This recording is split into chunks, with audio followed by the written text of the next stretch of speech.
They laughed. My parents actually laughed when the lawyer read my share of the inheritance. $1, my father said, sliding the crisp bill across the polished oak table. Go earn your own.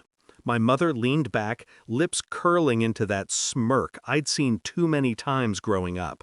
Some kids just don't measure up, she said, glancing at my sister, Clara, who was beaming beside her.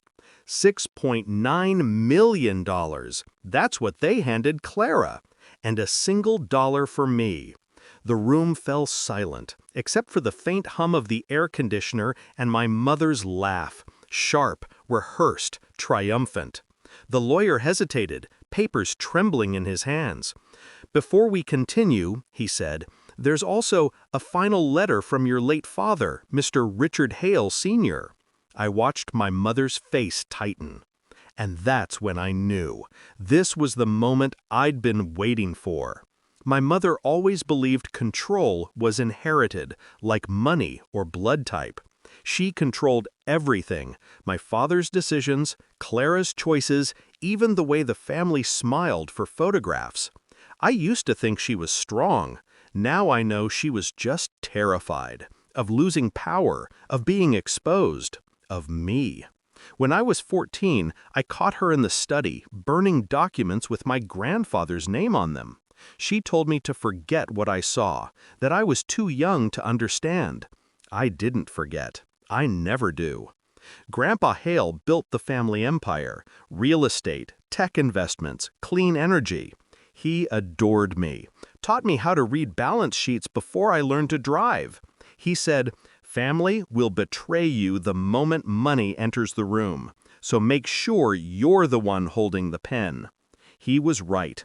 When he died, I expected chaos, but my mother was unervingly calm. The funeral, the estate, everything went her way. Until I noticed something. She avoided mentioning one property, the old vineyard in Vermont. I asked Clara about it. She shrugged. Mom says Grandpa sold it years ago. He didn't. I checked the records. Ownership had never changed. And the name listed as beneficiary wasn't my mother's. It was mine. That was my first clue. So I started digging, quietly. Tax records, trust filings, legal archives.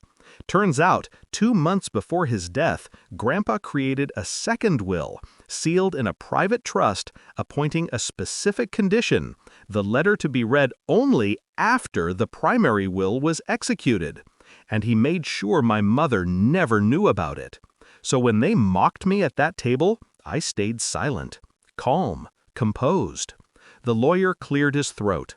Mr. Hale Sr. wrote this letter by hand, dated 3 weeks before his passing. My mother's fingers tightened around her champagne glass. He began to read. To my family, if you're hearing this, I'm gone. I built this fortune with integrity, something not all of you understand. To my daughter-in-law, Margaret, I know what you did. I know how you siphoned funds through shell accounts, using my name, framing your own husband to take the fall. My father went pale. My mother's laugh died instantly. To my son, Thomas, you disappointed me by standing beside her. You've let greed turn you blind. He couldn't look up. As for my grandson, Daniel, the one who was always watching, your time will come. You have what they lost, honor. I've left the truth in your hands. The vineyard in Vermont holds everything they stole. Silence. You could hear the clock ticking. By the time this letter is read, my legal team will have transferred ownership and liquidated assets connected to the Vineyard Trust. The entire amount, $7 million, belongs solely to Daniel. And to my dear Margaret, you may keep your lies. You'll need them more than the money. My mother screamed, a sound so raw it didn't belong in a mansion. It belonged in an asylum. She lunged at the lawyer, snatching the papers, tearing them apart. He's lying! That old man was senile! But I'd already opened my phone. The email from the trust manager had arrived exactly at that moment. The transfer confirmation. Sealed. Irreversible. The color drained from her face when she saw it. I stood, sliding the single dollar back across the table. "Looks like I earned my own," I said quietly. 2 weeks later, the story hit the news. Hale Estate under investigation for fraudulent transfers. Anonymous evidence had been sent to the authorities. Bank records, offshore ledgers, all pointing to my mother. I didn't have to expose her directly. I just let her drown in the truth she'd buried. My father filed for divorce 3 days later. Clara stopped returning my calls. And my mother? She left the country, trying to outrun an arrest warrant. I haven't heard from her since.